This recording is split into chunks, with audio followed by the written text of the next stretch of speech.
This is the RAF centenary anthology, published to commemorate and celebrate the 100th anniversary of the RAF. The book is this size because we've chosen to tell that 100-year history entirely in original documents, maps, photographs and paperwork. Amongst the most evocative pages is this one. This is the VC citation for Flight Sergeant Arthur Louis Aaron. Flight Sergeant Aaron was flying a Sterling bomber over Turin.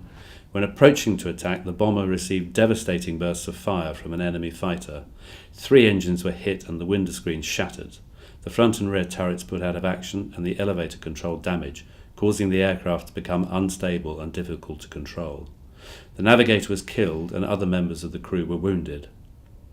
A bullet struck Flight Sergeant Aaron in the face, breaking his jaw and tearing away part of his face. He realised, as he rallied, that his crew were going to struggle to get home without him.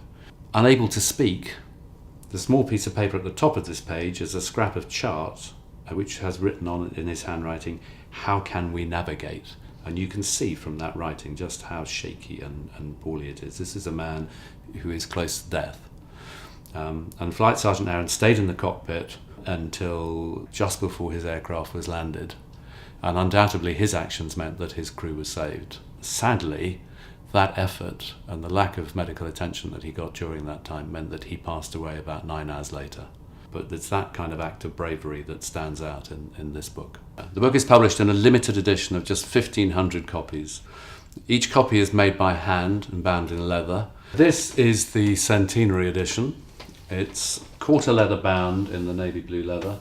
The sides are in buckram bookcloth and the roundel is embossed on the cover.